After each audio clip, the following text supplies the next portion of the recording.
festivity there, color there, the leaders more mellow, Vaishans outside. They're now waiting for Prime Minister Modi to come. And in a while from now, the Prime Minister and Amit Shah will be out and they will be addressing people. That was just the walk from Le Méridien to the BJP office. Not much of a walk, but a walk nonetheless. And the Prime Minister reaching out to his supporters, waving out to them. He had a whole bunch of people waiting for him, mobilizing people on the ground, getting them excited, celebrating this victory. It'll be interesting to see if he plays any Holi. Because ever since he's become Prime Minister, he's kind of, just been slightly very proper, very statesman-like. Will there be lots of color on his face by the end of it all? Sorry? Will there be lots of color? Will some BJP Karyakarta go smear his face with color, or will they just put one delicate tika on the forehead? Well, if it is color, then it has to be sort of vetted by the SPG, I guess. It can't be a surprise. But he is often, surprises us, so he can surprise you. The way he has surprised us walking from Le Méridien, so he can surprise you with I think Narendra Modi playing Holi, a Prime Minister playing Holi, retaining his common touch, that would be great imagery. I want to see which BJP leader wants to go and smear color on his face. We're all very reverential right now. Nobody dare mess with the big man. Dilip Cherian is also joining us. Dilip, what's the messaging? You're a brand expert. These huge images, what's the messaging? The messaging is very clear and it's very visible. It's a messaging of continuous touch with the common man, making sure that very rootedness is shown. And I think that's the new message of Mr. Modi, not being aloof at all and being a man of surprises. He will, for example, this move of walking has actually evoked a lot of enthusiasm, as is visible from the excitement of the workers. And I think all party, workers are likely to want to be part of this event. So I think the messaging is very clear. We saw Jitendra Singh, he was with us a moment ago.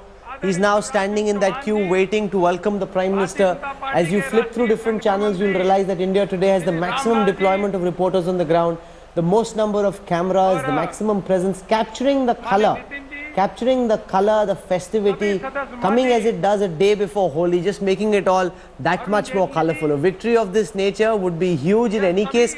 Coming as it does a day before Holi, it makes it that much more colorful. And if they're able to... Look at Ravi Shankar Prasad, drenched in color. No, he was very happy. He was speaking Bhojpuri. We had him live. I think you were with us. Yes. Yesterday in the afternoon, he was speaking images Bhojpuri. of him behind you, drenched in color. Drenched in color, absolutely. Everybody's been playing color. Saffron is in short supply. And Rahul, one day before the biggest festival of North India, and they are on mission.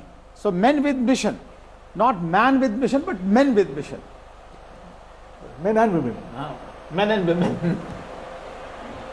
And you can sit down and celebrate at home, but look, they are doing parties. But if you're an opposition leader, if you're Rahul Gandhi, when you see these images, the celebration, the swagger, the confidence, what would Rahul Gandhi possibly be thinking right now? It's very difficult for anyone to imitate an inimitable person. And I think this Prime Minister has taken leaps ahead of any opposition leader. I don't think that they should try and catch up. They obviously have to find their own rhythm somewhere else. I suspect that this is not something that any congressman would expect Rahul Gandhi to do. And he's probably conforming to type and not even being involved in it. It can't be good for Rahul Gandhi's confidence. Already he's down in the dump. People call him Pappu and Gappu and all kinds of things. And then you see this competitor against whom you have absolutely no answer. What do you do? Intimidating and demoralizing for the opposition. That's the only... Okay, I want to go across to Padmaja Joshi. She's joining us on this broadcast. Padmaja, we saw some very colorful images that you'd sent earlier. We're waiting for, we're seeing these live images. The Prime Minister now climbing the dais. Tell us what's happening around you, Padmaja. अभिनंदन करें मित्रों, भारत माता की। माननीय गृह मंत्री जी मंच पे हैं मित्रों, तालियों के गड़गड़ाहट के द्वारा स्वागत करें। पार्लियामेंट्री बोर्ड के सभी सदस्य मंच पे हैं, तालियों के गड़गड़ाहट के द्वारा मित्रों स्वागत और अभिनंदन करें।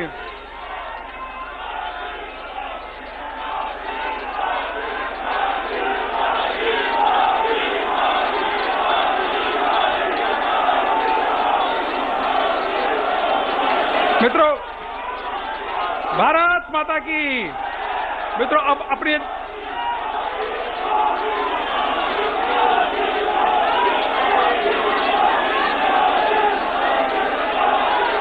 We're seeing these pictures, the Prime Minister, Rajnath Singh, Anant Kumar, Amit Shah. We're waiting for the Prime Minister to start speaking. Capture the atmosphere, the mood on the ground, Padmaja. मित्रों, उत्तराखंड में भी Well, the mood is electric. I know this is going to sound like a cliche, but the fact is that today it is a party and a celebration rolled into one. So it's more than an electoral victory. There are people who've just got their children along. You've got really old gentlemen and ladies who come from all parts of Delhi. Some of them have come from Varanasi, and they say they just want a chance to take a selfie with the Prime Minister. And it's true. For a fact, when the Prime Minister was walking in, he decided to get off his car, Rahul, and he walked down the last few meters into the BJP headquarters. There was a sea of hands which went up in the air because they just wanted that one fraction of a second selfie where the Prime Minister or some part of him would be in the frame. It was absolutely crazy. For those 15 minutes that the Prime Minister actually made his way up to the stage, there were impromptu jigs that people broke into. There were patriotic songs being played since the afternoon. So since about 2 in the afternoon, it's been one big party and holy celebration and a victory rally all rolled into one. Rahul. Let's for a moment try and increase the audio. Big celebrations there. A big necklace of flowers being now presented to the Prime Minister, Amit Shah. Somebody asked him to come in the frame. He said, "Nahi, ye PM koi do, it's his." There it is. Let's just listen and capture the atmosphere of what's happening at the BJP headquarters. तालियों के गड़गड़ाहट के साथ मित्रों, आप स्वागत, अभिनंदन आप भी कर सकते हैं। तेजी तालियों के गड़गड़ाहट के साथ।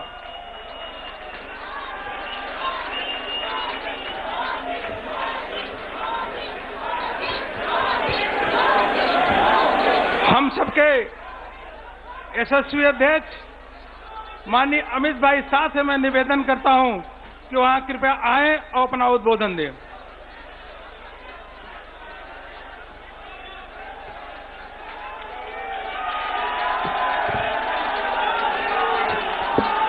भारत माता की, भारत माता की। मंच पर उपस्थित भैया, बस अब भारत माता की। मंच पर उपस्थित आजादी के बाद देश में गरीब कल्याण के लिए न केवल भाषण, नीचे तक अपने कर्तृत्व से गरीब कल्याण की भावना को पहुंचाने में सफल रहे सर्वाधिक लोकप्रिय प्रधानमंत्री श्रीमान नरेंद्र मोदी जी, मंच पर उपस्थित भारतीय जनता पार्टी के पार्लियामेंट्री बोर्ड के सभी सदस्यगण और आज भारतीय जनता पार्टी के मुख्यालय पर आए हुए इतनी बड़ी संख्या में आए हुए प्यारे भाइयों बहनों और कार्यकर्ता मित्रों, सबसे पहले मैं आप सभी के माध्यम से देश भर के लोगों को होली की बहुत बहुत शुभकामनाएं देना चाहता हूं मित्रों।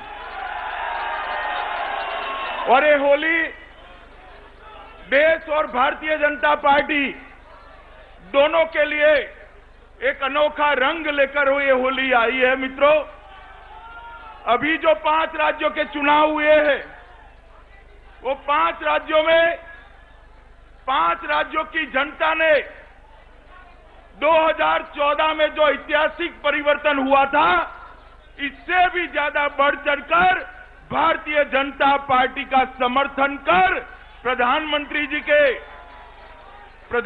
जी के काम पर अपनी मुहर लगाई। मित्रों, सबसे पहले उत्तर प्रदेश एक बहुत लंबे समय के बाद उत्तर प्रदेश में 3/4 बहुमत से भारतीय जनता पार्टी की सरकार बनने जा रही है। मित्रों, उत्तर प्रदेश की जीत हर प्रकार से अप्रत्याशित कही जाए ऐसी जीत है। इसके साथ साथ उत्तराखंड में भी इतने ही प्रचंड बहुमत के साथ भारतीय जनता पार्टी की सरकार बनने जा रही है। मित्रों, उत्तराखंड में भी 3/4 बहुमत के साथ भारतीय जनता पार्टी सरकार बनाने जा रही है। मणिपुर और गोवा दोनों जगह वहां की जनता ने भारतीय जनता पार्टी का बहुत अच्छा समर्थन किया है और इसके साथ साथ हमारा प्रदर्शन भी बहुत अच्छा रहा है। मित्रों, ये 5 राज्यों के जो चुनाव हुए हैं, वो चुनाव एक प्रकार से मेरे दृष्टि से देखे तो 2014 के ऐतिहासिक मैंडेट से भी 2 कदम पार्टी को आगे ले जाने वाले चुनाव।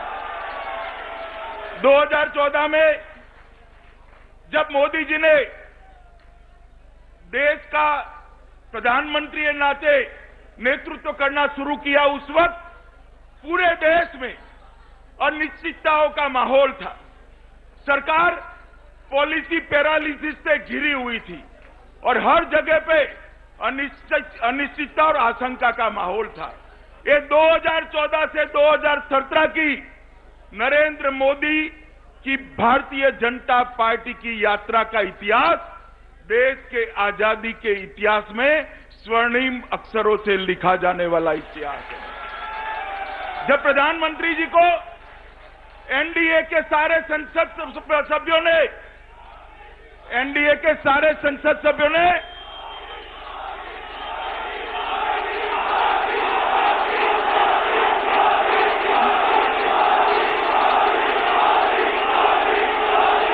मित्रों,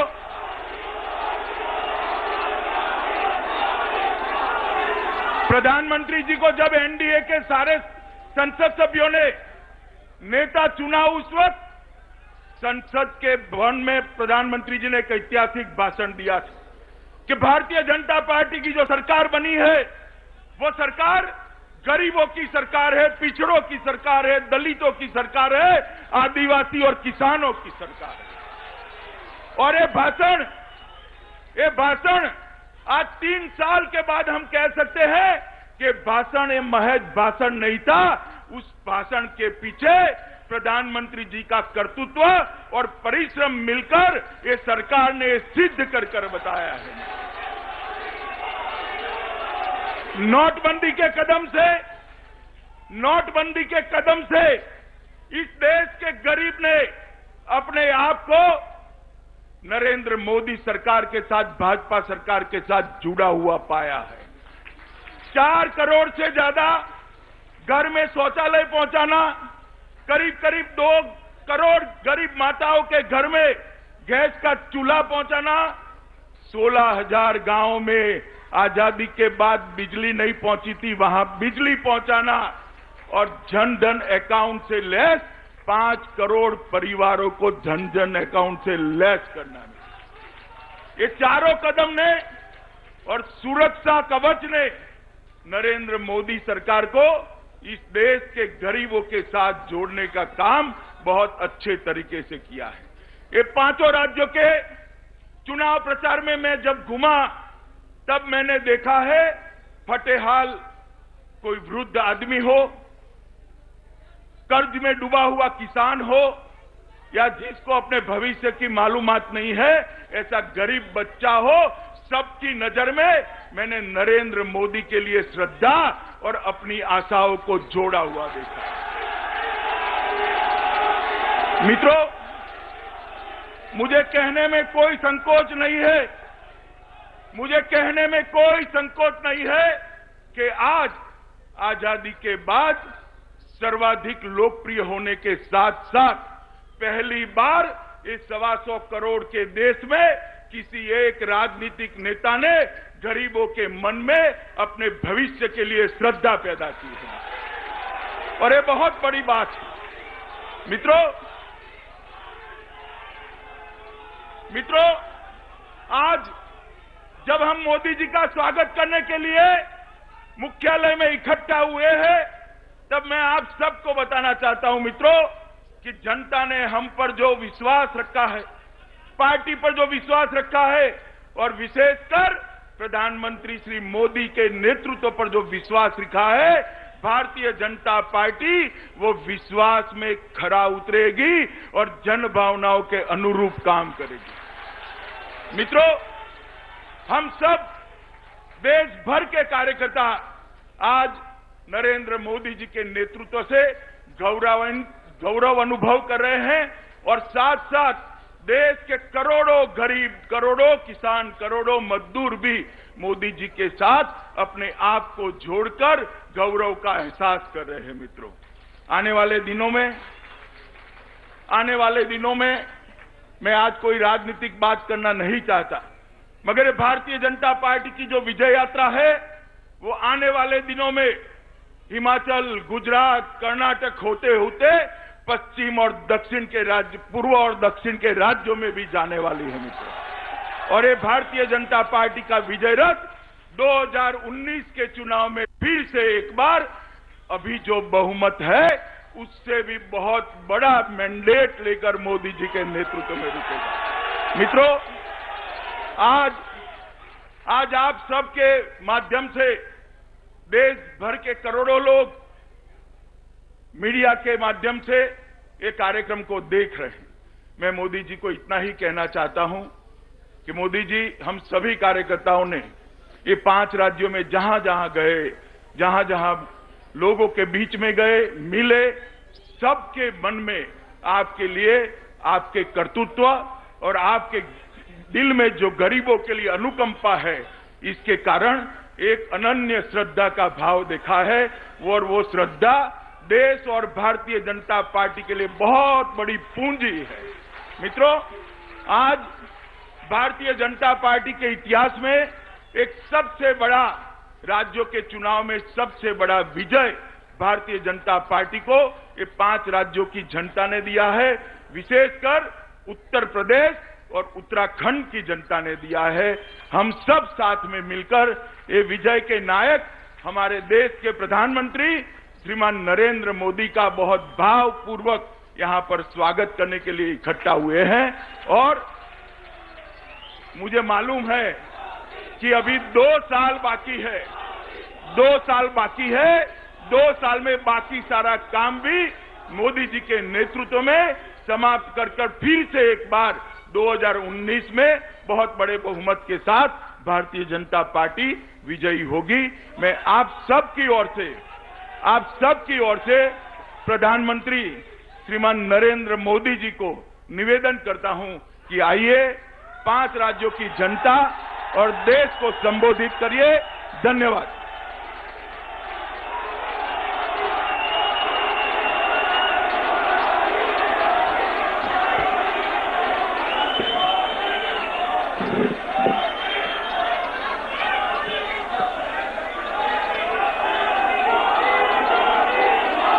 भारतीय जनता पार्टी के राष्ट्रीय अध्यक्ष श्रीमान अमित शाह जी,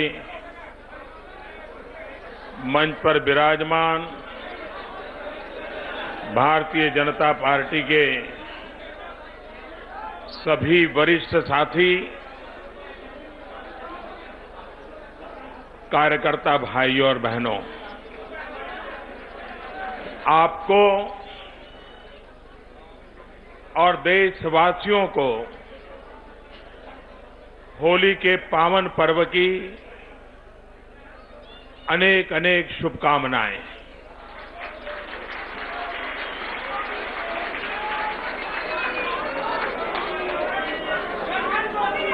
भारत में हर त्योहार इस बात का संदेश लेके आता है,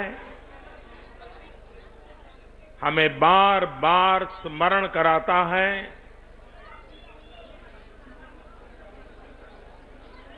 चाहे व्यक्ति के जीवन में हो, समाज के जीवन में हो, राष्ट्र के जीवन में हो, बुराइयों को परास्त करते हुए अच्छाइयों पर बल देते हुए आगे बढ़ने की सीख हमारे हर उत्सव हमें देते हैं। ये होली का पावन पर्व भी हमारे भीतर अगर कोई कमियां हैं, समाज जीवन में अगर कोई कमियां हैं, राष्ट्र जीवन में अगर कोई कमियां हैं, उन्हें परास्त करते हुए आगे बढ़ने का संकल्प रहते रहना चाहिए। हर त्योहार में इस संकल्प को दोहराना चाहिए और होली का पावन पर्व भी हम सबको वो शक्ति दे, 125 करोड़ देशवासियों को शक्ति दे, ताकि हम अच्छाइयों को लेकर के मानव जात के कल्याण के काम के लिए आगे बढ़ते चले।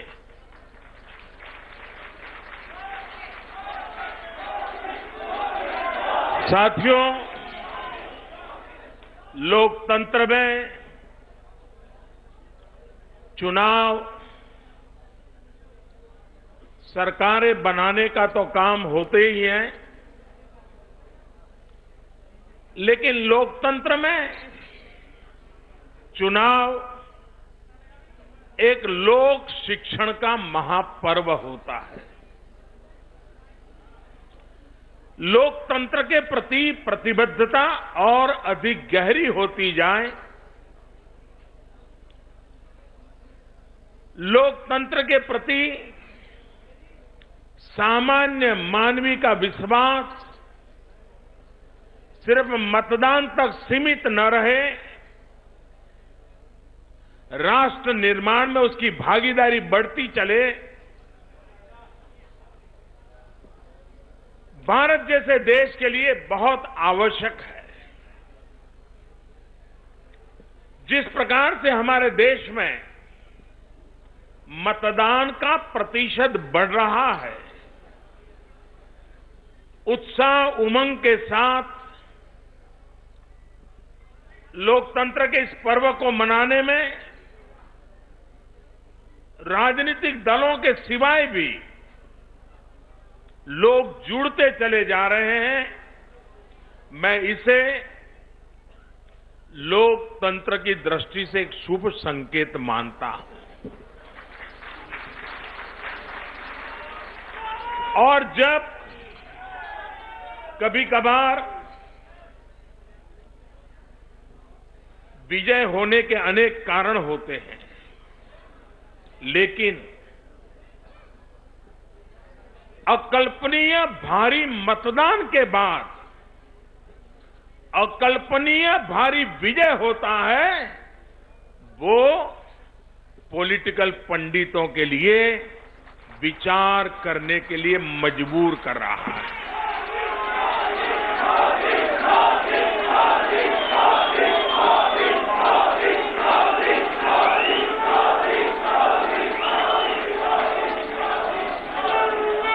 मैं कल भी कुछ पॉलिटिकल पंडितों को सुन रहा था, आज भी मैं कुछ पढ़ रहा था।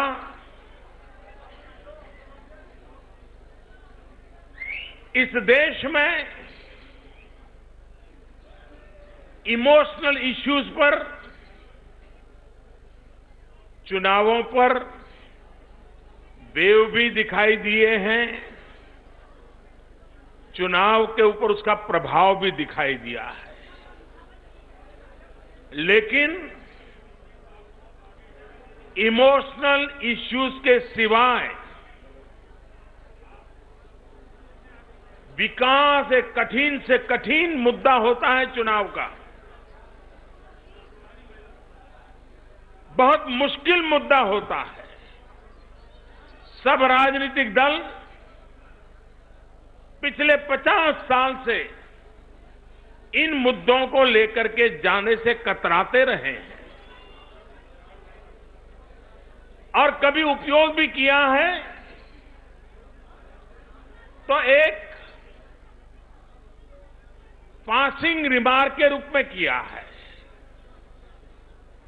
इस चुनाव का उस दृष्टि से भी मूल्यांकन होना बहुत जरूरी है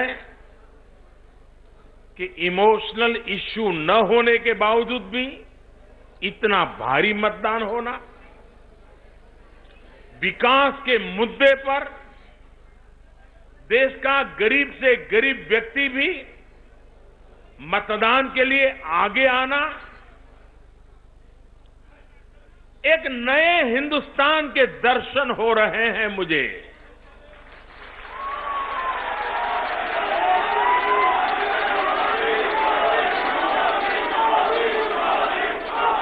और मैं इन 5 राज्यों के चुनाव को, और विशेषकर उसमें उत्तर प्रदेश, जो कि भारत को दिशा देने की, ताकत देने की, प्रेरणा देने की सर्वाधिक क्षमता रखता है, इतना बड़ा प्रदेश है, वहां जब चुनाव के नतीजे आए हैं तब इन 5 राज्यों के चुनाव को नए हिंदुस्तान की एक नई नींव के रूप में मैं देख रहा हूं।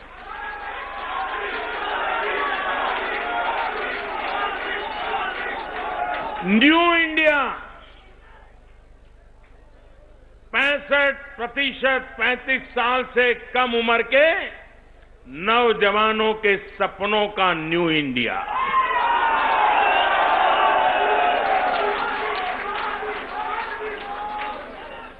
अभूतपूर्व रूप से जागरूक महिला समूहों का सपनों का न्यू इंडिया।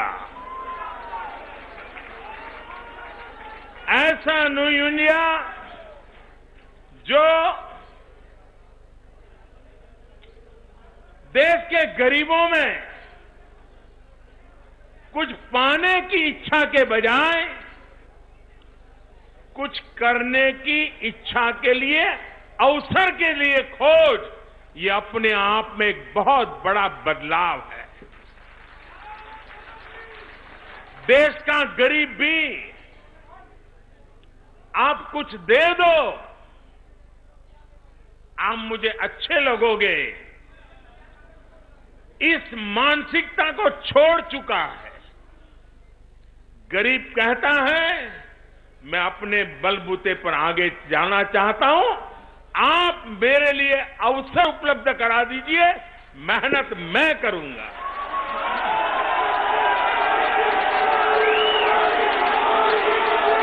ये न्यू इंडिया की नींव है और इसलिए इस चुनाव में कौन जीता कौन हारा, हमने किसको परास्त किया, किसको क्या किया, मैं इस दायरे में सोचने वालों में से नहीं हूं।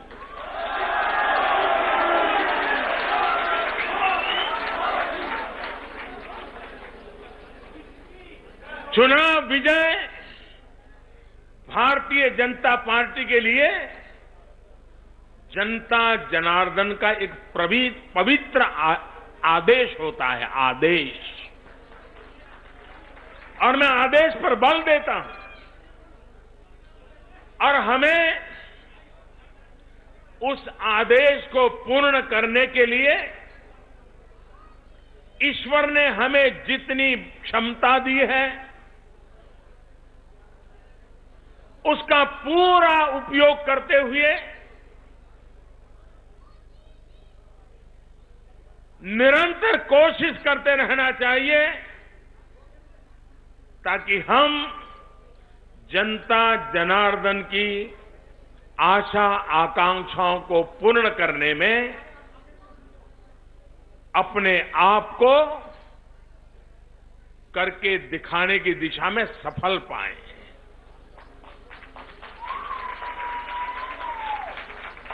विजय पेड़ भी हमें सिखाता है, पौधे भी हमें सिखाते हैं।